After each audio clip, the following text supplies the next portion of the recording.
Warning, this podcast contains violence, sexuality, gore, and other horrible and disturbing things. Listener discretion is advised. Also, the hosts of this venture are ignorant dipshits, so please do not take anything they say as fact. And enjoy the show. Now, are you sitting comfortably? Good. Then we'll begin. Today we had 15 homicides and 63 violent crimes, as if that's the way it's supposed to be. It is our basic human right to be fuck-up. A second plane now has crashed into the other tower of the World Trade Center. Putting chemicals in the water that turn the friggin' frogs gay. The defendant shall be incarcerated for the rest of her natural life with no possibility of parole. You are not machines. You are not cattle. You are men. We were somewhere around Barstow, on the edge of the desert, when the drugs began to take hold.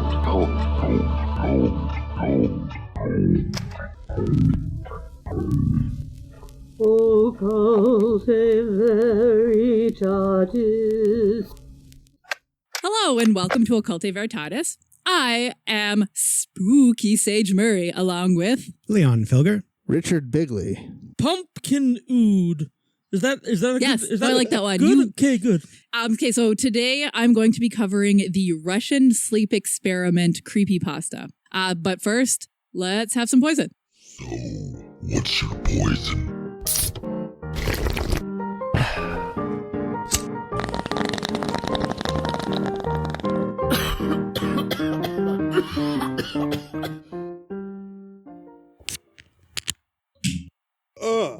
Okay, so we have some Good Mood Brewery Cream Ale, 4.5 alcohol. Give one to the demon. Oh, sorry, I didn't introduce the demon like a dickbag. It's fine. I exist in all manners of all realities at all time. All right, so this is from Calgary, Alberta. Leon has already given me his, so I have two, and I also have another beer happening, so I'm triple fisting. That just brought a weird vision into my mind. I don't think I've seen that video yet. I know what I'm going to type into the search bar tonight. Then. One girl, 3 fists. Oh no! Sage Murray triple fisting. It's weird. I don't know how I feel about it. I don't like this. I don't dislike it. I don't like this. It tastes dusty. Yeah, it does kind of taste a little dusty. It's a smooth, elegant brew with subtle sweetness and a touch of spice, balanced beer with a bright finish and a velvety texture. Could we have a little less velvet and a little bit less bright finish? It just tastes kind of dusty. I don't know. Yeah, like I still have the aftertaste of this beer in my mouth. This reminds me of being a poor farmer back before the Depression hit, and chewing on grain because it was the only food that we had. Oh, I used to love chewing on grain and making gum. That's what it reminds me of back in the 20s when I was alive. Yeah, it's just like grain dust.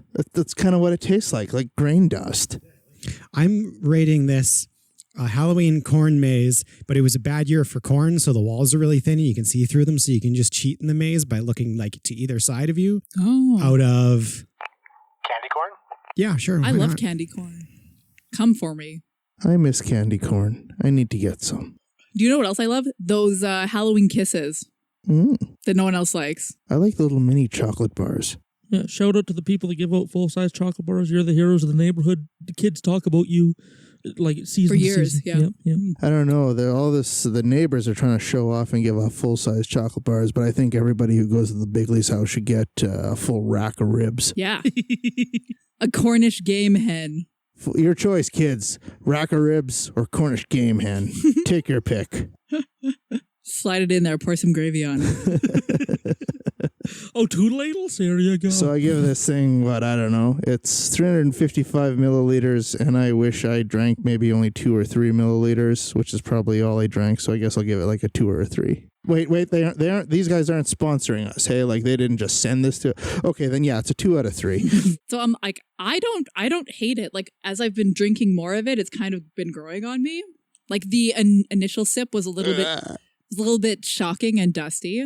But now I kind of agree with what the demon said about how it kind of tastes like chomping on a bunch of wheat pellets. Like, my Dito had a farm. We used to do that all the time and make, like, gum out of it. And it kind of reminds me of that, and I kind of like it. So I will give it a 6.5. It's my mission to drink this whole can by the end of the night. I like to suffer, so this is my penance, I guess. Oh, Damn. Yes. I don't know. This is less good mood and more like, it's there. I'm gonna give it like probably a 4 out of 10. Like it's not bad. It's not foul. I like it. It's it's a beer. I'm gonna finish it. But Richard Bigley fucking hates it. You should see the faces he's pulling. He's miserable right now. It's still better than that pickle vodka shit. Yeah. This has a tiny little aftertaste of cat piss. Just you just drink a lot of cat piss? It tastes a little bit like ammonia. Yes. No, it tastes like wheat. It's like wheat with a little bit of ammonia. I don't know. I like just the slightest hint of that. Yes, cat piss. Like, yes. No. Just a tiny ballerina of cat piss just dances on my tongue just after. Yeah. Like not like a giant not like an invasive cat piss ballerina, just like a slight one. Yeah. I don't know. It kind of reminds me of like when like the auger is putting the grain from the trucks into the silos and stuff. Like, I don't know. I'm feeling like real nostalgic right now. I'm just saying maybe this is the grain silo the cat got into. I don't know. Maybe. This is a divisive beer. This is a divisive beer. Okay.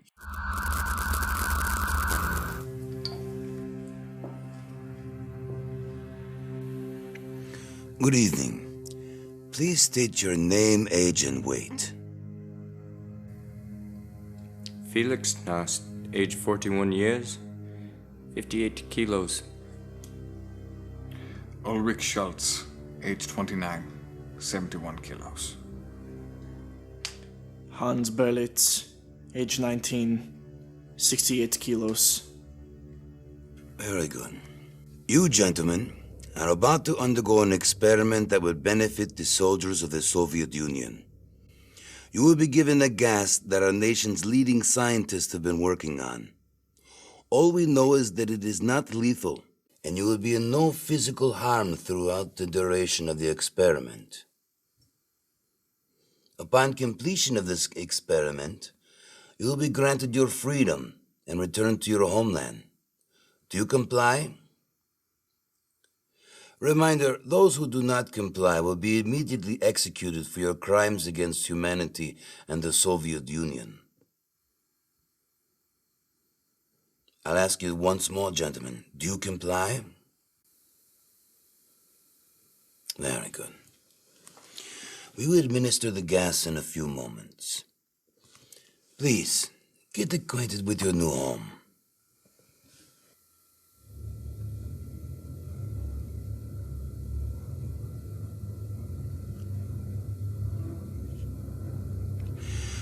You will all notice that you have enough food for the duration of the experiment. You will find comfort in the floor as you had in your cell. Books for entertainment, a toilet for the obvious. Also, no one will be entering the room once the gas has been released. So it is up to you to keep your living quarters livable. The gas has been administered.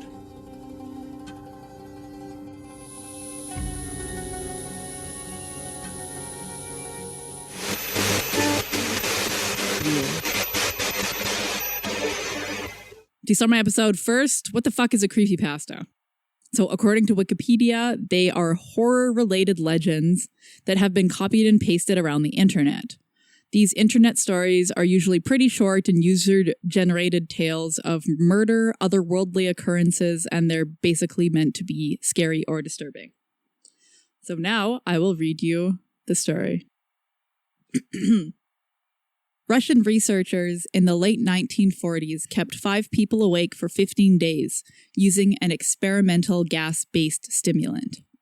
They were kept in a sealed environment to carefully monitor their oxygen intake so the gas didn't kill them, since it was toxic in high concentrations. This was before closed-circuit cameras, so they had only microphones and 5-inch thick glass porthole-sized windows into the chamber to monitor them. The chamber was stocked with books, cot to sleep on but no bedding, running water and toilet, and enough dried food to last all 5 for over a month. The test subjects were political prisoners deemed enemies of the state during World War II. Everything was fine for the first 5 days. The subjects hardly complained, having been promised falsely that they would be freed if they submitted to the test and did not sleep for 30 days.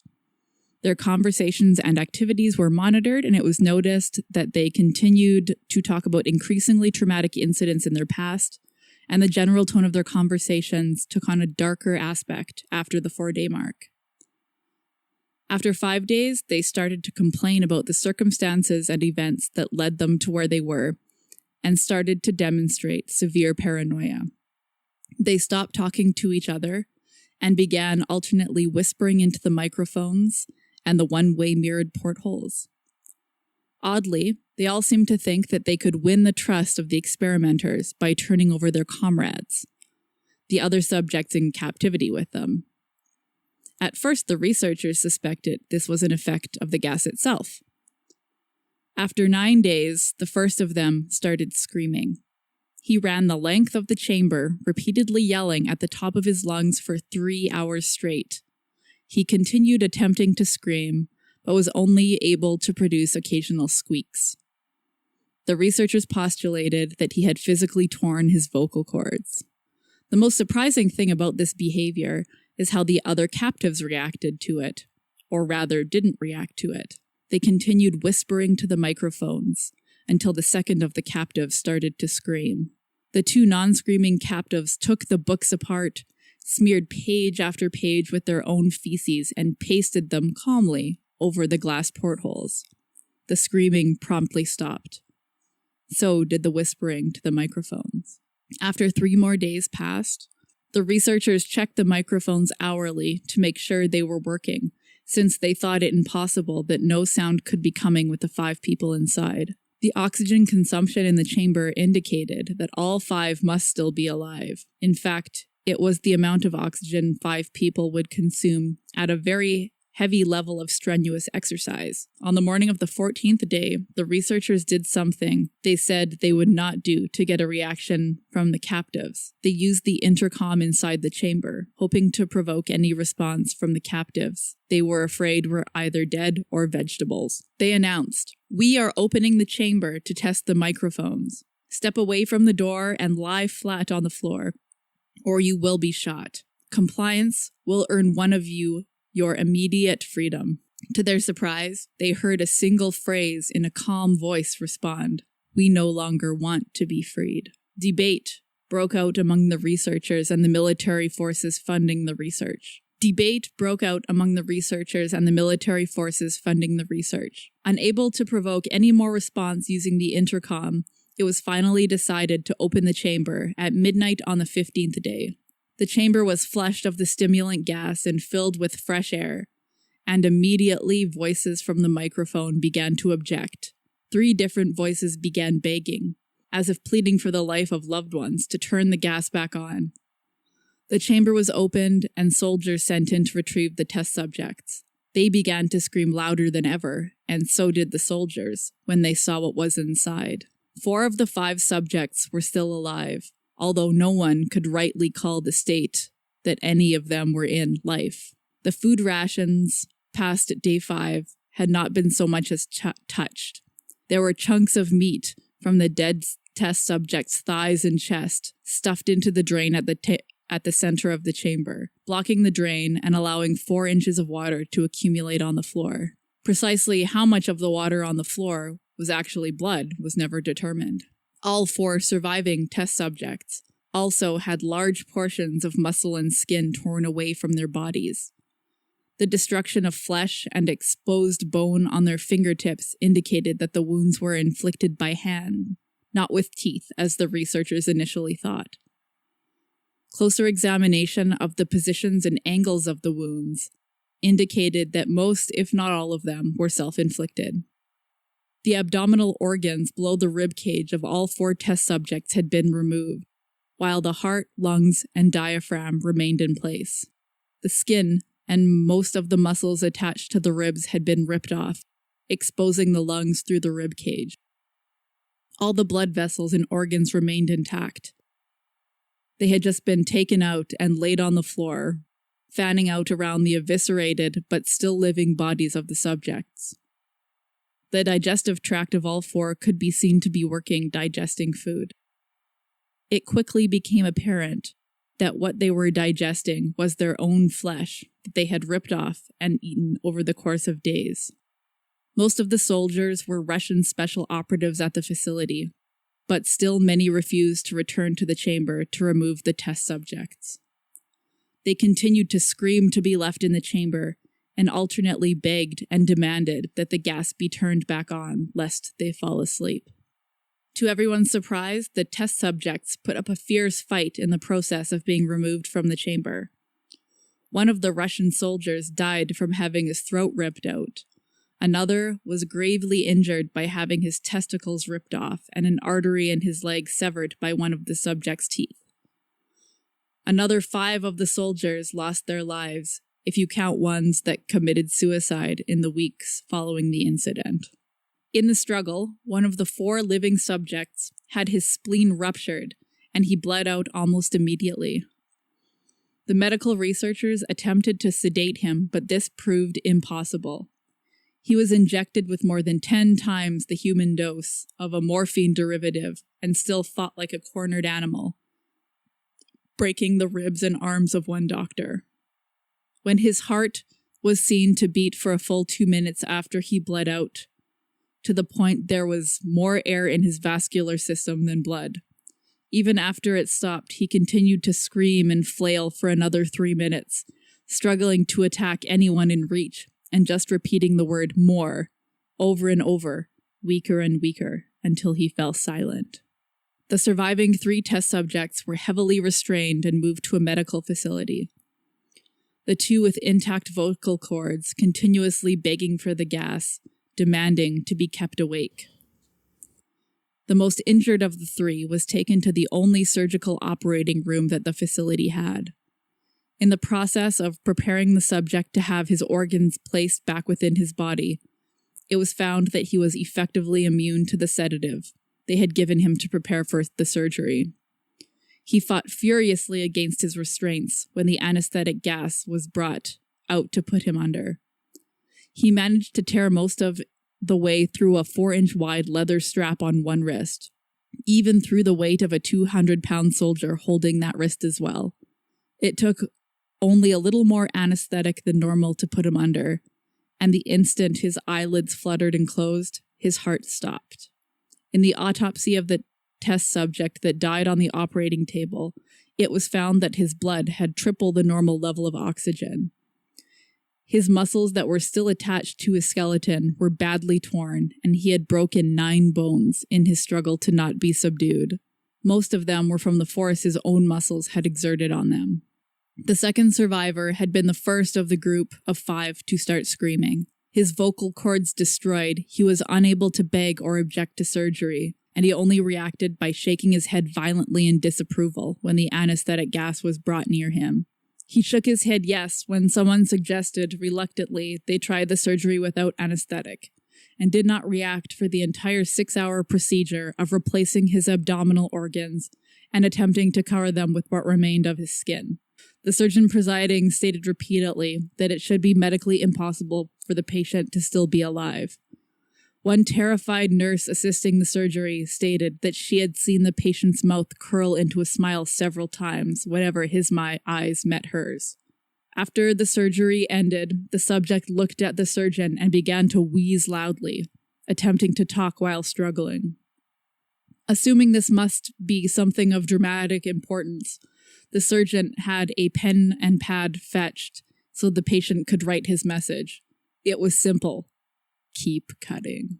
The other 2 test subjects were given the same surgery, both without anesthetic as well, although they had to be injected with a paralytic for the duration of the operation.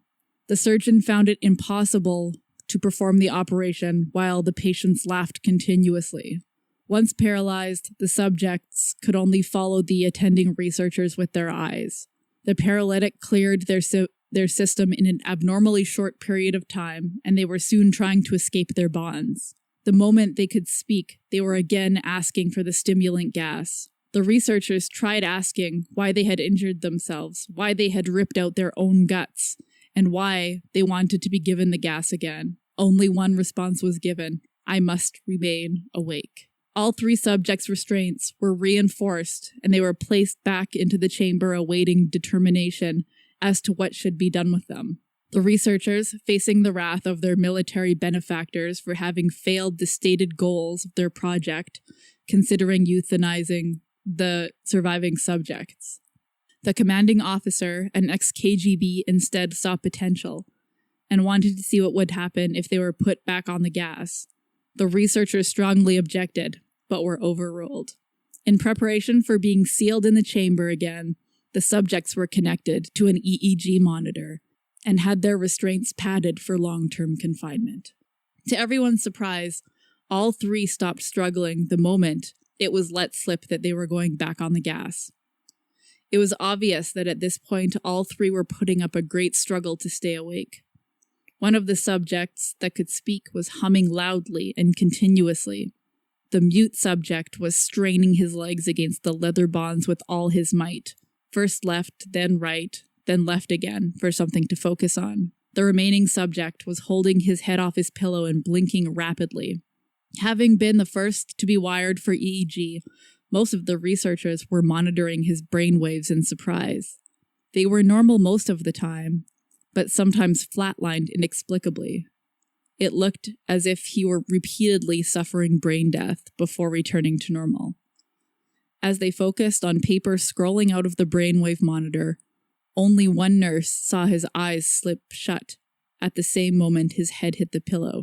His brainwaves immediately changed to that of deep sleep, then flatlined for the last time as his heart simultaneously stopped. The only remaining subject that could speak started screaming to be sealed in now. His brainwaves showed the same flatlines as one who had just died from falling asleep. The commander gave the order to seal the chamber with both subjects inside, as well as 3 researchers. One of the named 3, the researchers, immediately drew his gun and shot the commander point blank between the eyes, then turned the gun on the mute subject and blew his brains out as well. He pointed his gun at the remaining subject, still restrained to the bed, as the remaining members of the medical and research team fled the room. "I won't be locked in here with these things. Not with you." He screamed at the man strapped to the table. "What are you?" he demanded. "I must know." The subject smiled. "Have you forgotten so easily?" the subject asked. "We are you. We are the madness that lurks within you all, begging to be free at every moment in your deepest animal mind. We are what you hide from in your beds each night. We are what you sedate into silence and paralysis when you go to the nocturnal haven where we cannot tread." The researcher paused, then aimed at the subject's heart and fired. The EEG flatlined as the subject weakly choked out, "So nearly free." Okay. It's a really good creepypasta. It's kind of spooky. So the Russian sleep experiment story originally appeared in 2010 on a creepypasta site. Believe me, guys, I looked. It was not based on anything that actually happened, which was a fucking bummer. No, I knew it wasn't impossible because in one point you had said that when they checked their pulse ox, they had 3 times the suspected amount of oxygen in their blood, which is technically impossible. Because 100% is the most you can possibly have. 96 to 100 is normal. So if it was 3 times that, it would be 300% oxygen, which is physically impossible. Yeah. There's a number of medical impossibilities and just not the way things would work. And a trademark of a lot of creepypastas is everything has to be very over the top. Like 5 soldiers had to kill themselves after witnessing this horror. And yeah. One soldier was ripped apart by these test subjects, and yeah. One doctor had his ribs crushed, and this emaciated subject ripped through 3 inches of leather straps, and it's all super extra. Well, it's an interesting ghost story. You know? It's like a modern story. Online ghost story. That was one of the first creepypastas that I'd ever heard, so I liked it. Yeah. I think the interesting part is the area in the middle. I think most people realize that this is a bit too outlandish to be real, but what would happen if some immoral military people just did some dark experiment to keep people awake for weeks on end? What would happen? Well, that's how we developed the Antifa super soldiers. Yeah, clearly. Don't tell them. So yeah, not like none of that actually ever happened, obviously. But the Soviets did conduct a bunch of experiments that were pretty sketchy. Ooh. So there was human experimentation for the purpose of finding a colorless, odorless poison that would not be detected even after the person died. Some of the shit that they tried were mustard gas, ricin, and cyanide. And just like the story, the experiments were performed on political prisoners, and a bunch of them ended up dying. Duh. Not as spooky as the creepypasta, but still pretty fucked up and an episode all unto itself. Oh, yeah. And then another thing that I found was sleep deprivation is also a huge bitch. The longest anyone has gone without sleeping was 11 days. In 1964, a 17-year-old guy named Randy Gardner went 11 days or 264 hours with sleeping. And then he ended up sleeping for 14 hours straight after that. And he said that it wasn't like too bad. Back in 1964, 17-year-old Randy Gardner broke the Guinness World Record for staying awake 11 days straight. One of these young men holds an unusual world record. What is your name, please? My name is Randy Gardner. My name is Randy Gardner. The experiment won him first place in his high school science fair and caught the attention of a nation.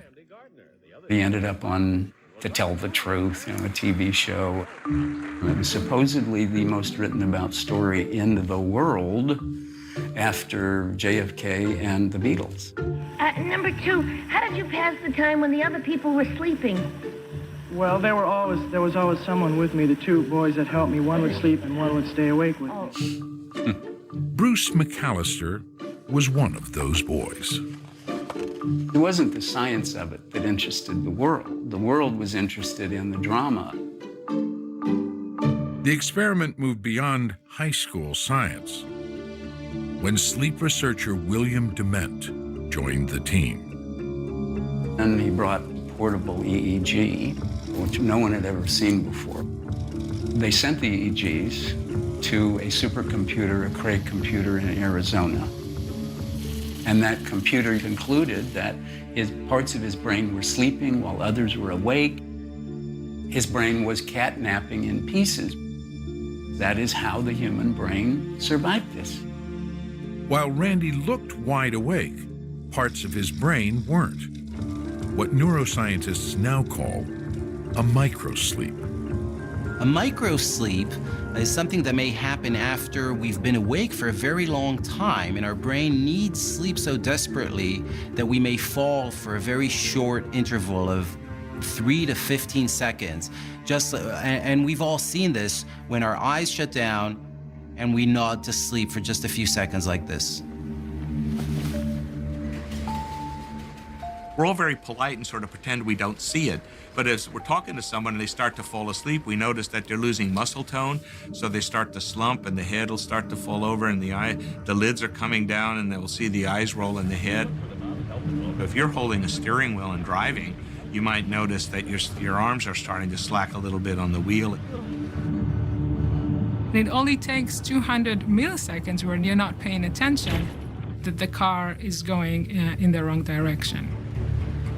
When you're sleep deprived, your brain will fall asleep, whether you notice or not.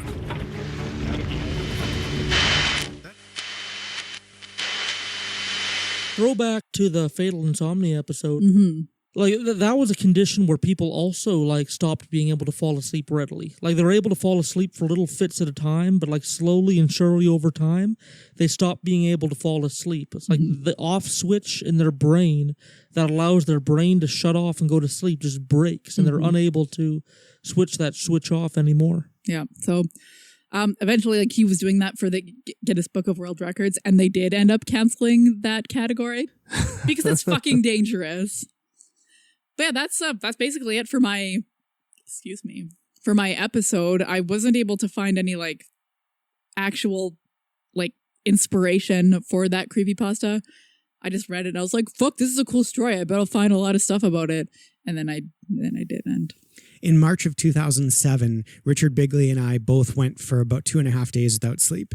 That's a long time. It was amazing. It was. And it wasn't even like sitting in like a room doing nothing. No, or we like were working our asses like off. you're fucking working. Like we were carrying heavy shit and heavy What were you equipment. doing? We were volunteering at Telemiracle. Oh, Telemiracle, yeah. And like doing like running stuff all the way up to the sound room and down to the basement to get more supplies and backup and all over the place for like 2.5 days. 2.5 days. And how did you feel after? Like shit.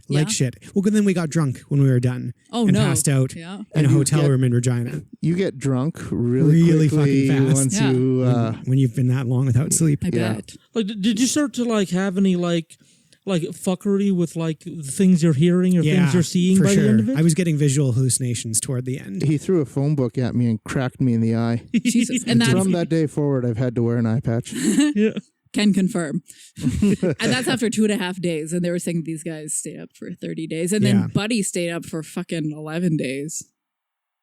So what was the best sleep you've ever had? The best sleep I've ever had. Yeah. Do you remember? Is it that memorable to you or not really?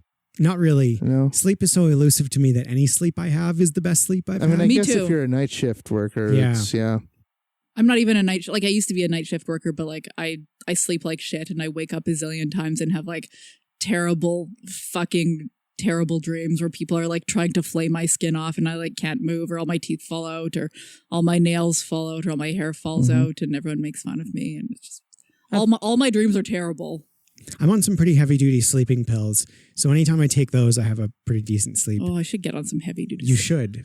You should. They when they removed my wisdom teeth, I was put on some sort of IV drip with some sort of sleeping compound, and no, it was cool because like they jab you with the needle, and then like next thing I know, everything's done. It's like when you're like a little kid and like before you leave the house or just as you're leaving the city, you fall asleep on a long trip, and then my you kid wake does that all up the time. and He's you're, like, "This wasn't a long trip at all." and then the Fucking kid sleeping wakes for up 5 and hours. he's like, you're at the destination, and then suddenly they wake up, and all that time that's passed is not really time that's passed. Yeah, same sort of deal, except it was a surgery, and no, that was one of the most like amazing sleeps I ever had, and I really want like that drip like next to me in my bed, so that I can just like jab myself, and then like.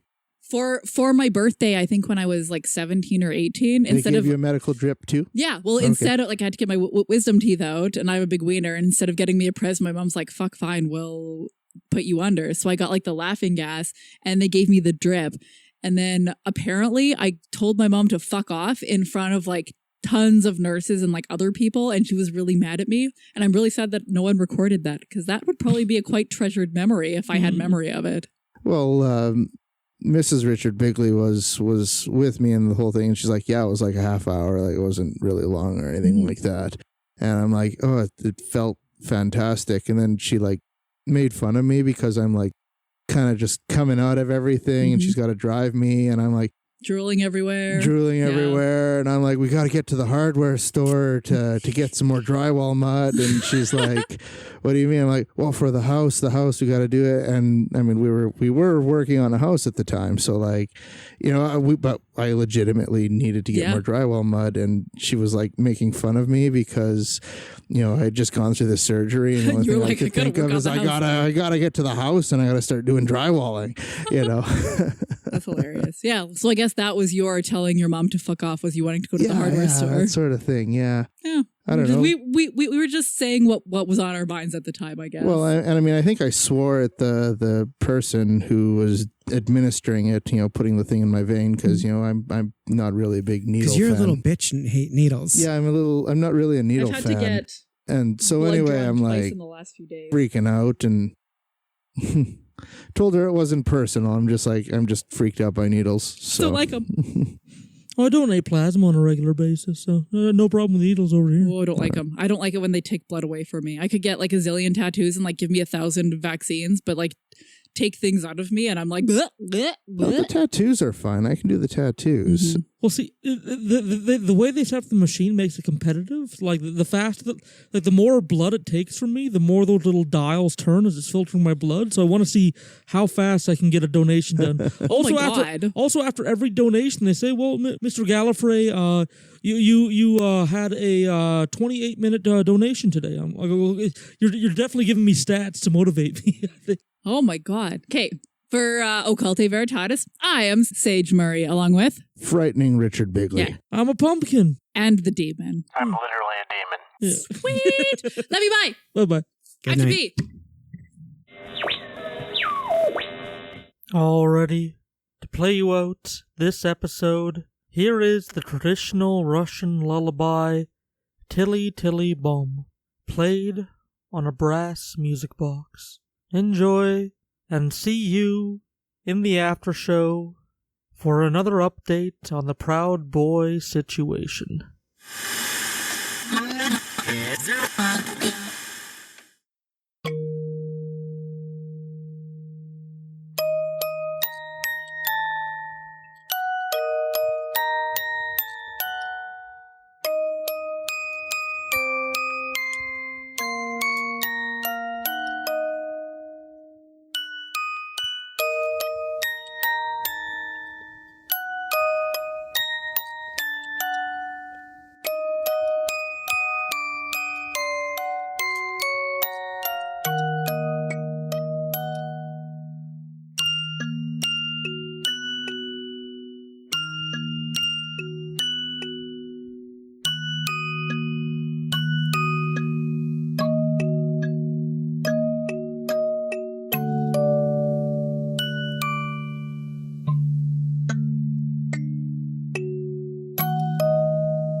Hello and welcome to the after show. Guess who's back in the news? That's right, despite me making a Proud Boys update not that long ago, they're back again, and they've been busy. There was a protest march called the Million MAGA March, all about protesting Biden's win in the election, I suppose, and the Proud Boys were there in droves. Our streets! Our streets! Our streets! Antifa! Donald Trump! Donald Trump! Donald Trump! Trump! No peace! No Trump! No peace! No Trump! No peace! No Trump! No peace! I can announce to you right now in high confidence that Donald J. Trump has been re-elected the United States. USA! USA! USA! And as been seen time and time again, the Proud Boys were the instigators of violence. At many points during this protest and at other demonstrations, they were seen attacking people in groups. During the Million MAGA March, a journalist was actually recorded being pounced upon and punched by several Proud Boys. There's several videos of them ganging up on people that weren't fighting back, and the police were standing by during these events and not doing much to stop these guys. It's a pattern that's seen again and again, and when you take into account that Some estimates put it as high as 78% of American police officers voted for Trump in 2016, and who knows how many voted for him in 2020. Those results aren't in. When you take that into account, the pattern of these extreme right-wing activists attacking leftists in front of police officers and not having really any consequences, or having far less consequences than if leftists were to attack them, it starts to paint a very corrupt picture of what the police will allow to further what they consider as politically advantageous for them. And the Proud Boys will, of course, exploit that, attacking people, igniting violence at these rallies. Remember, they were created to be, quote-unquote, military arm of right-wing protests. They wanted to be the bruisers. Remember, the founder, Gavin McInnes, has said again and again that fighting solves a lot of problems. And with their swell of recent violence, somebody who is prominent in the Proud Boys organization, Kyle Chapman, the guy who founded the Fraternal Order of the Alt-Knights, a similar organization that likes to use violence against leftists at rallies, posted to Parler, a Twitter-like app where it seems a lot of white nationalists and people who have been banned off other platforms congregate. He posted on there trying to take control of the Proud Boys. And what he has said in this conversation, and the fact that he's a prominent member and that he's very respected in these circles, kind of shows the attitudes that are within this organization. Here's what he has to say. Proud Boy announcement. Due to the recent failure of Proud Boy chairman Enrique Tartario to conduct himself with honor and courage on the battlefield, I've decided to resume my post as president of the Proud Boys effective immediately. Our logo will forthwith be changed to reflect the core beliefs of the Proud Boy members. Going forward, we will now be known as the Proud Goys. The coup is complete. The grifting leaders have been disposed. We will no longer cuck to the left by appointing, and this is harsh language, so warn yourself, token Negroes as our leaders.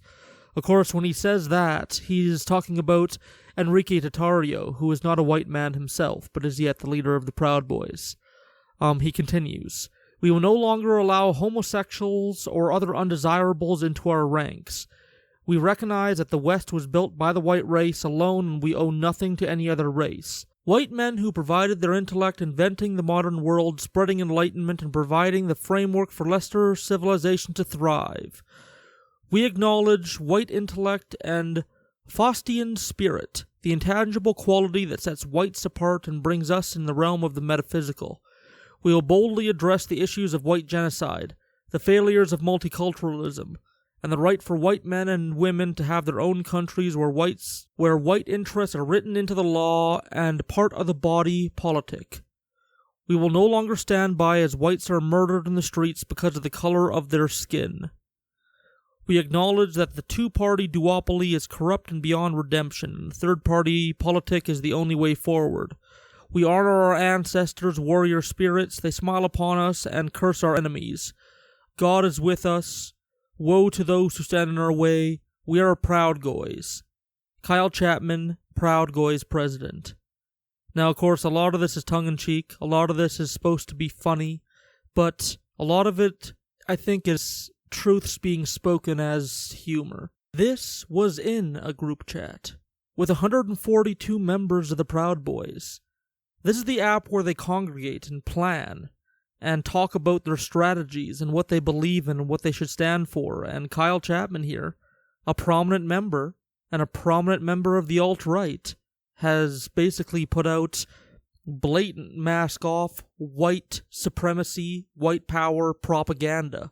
And it goes to show that Biden becoming president isn't going to put an end to any of these recent, festering rebirths of fascism and white nationalism in America. And in the West itself, even Canada's having rebirths of it.